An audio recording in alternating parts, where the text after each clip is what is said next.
Deməli, sualın şərtinə deyilir ki, Euler-Venn diaqramındakı səhvləri düzəltmək üçün qarşısında hansı rəqəmlər yazılmış ifadələrin yerini dəyişmək lazımdır?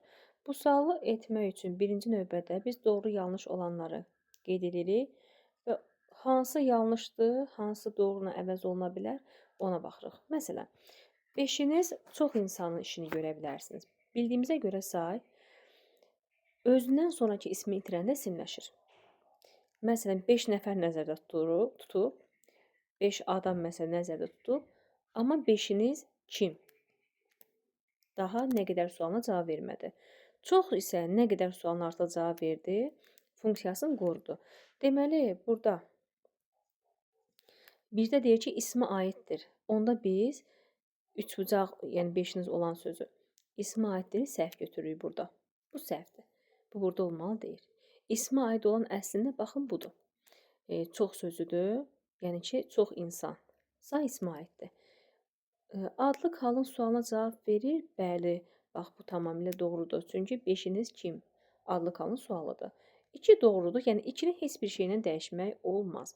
Yəni belə məntiqdən istifadə edib 2-ni tərpətmək olmaz da, yəni. E variantını çıxarıq, 2 neynəsə dəyişə bilməz. D-ni çıxarıq. Hətta A-nı da çıxarıq. 3 variantı rahat çıxdıq. Sayın sualına cavab verir. Əvvəla sayın sualına cavab verən çoxdur. Nə qədər? Axı kim sayın sualı deyil və ona görə 3 də yanlışdır. Hər ikisinə ortaq deyil. Miqdar sayıdır. Baxın, miqdar sayıdır. Həm çox, həm də 5 miqdar sayıdır. Biri çox qeyri-müəyyən, 5 isə müəyyən miqdar sayıdır.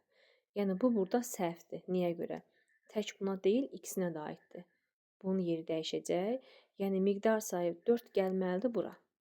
Ortaya 3-ün yerinə. 3 getməlidir bu tərəfə 4-ün yerinə. Deməli, 3 ilə 4-ün yeri dəyişməlidir. Bunu buradan anladıq. 3 ilə 4-ün yeri B variantında var. Elə cavab da çıxır. İsmi xüsusiyyətini daşımaqsa bura aid deyil. Bu, 5-inin sözünə aid idi. Deməli, 5 gedəcək 1-in yerinə, ismi aid olmaq da gələcək 5-in yerinə. Çünki ismi aid olan çoxdur. Bu, çox sayına aid olandır. Bu birisi isə 5-in sayına, üçbucaqda 5-in sayına aid olandır. Yəni, biz 1 ilə 5-in, 3 ilə də 4-ün yerini dəyişə bilərik. Və buna uyğun cavab da B variantıdır.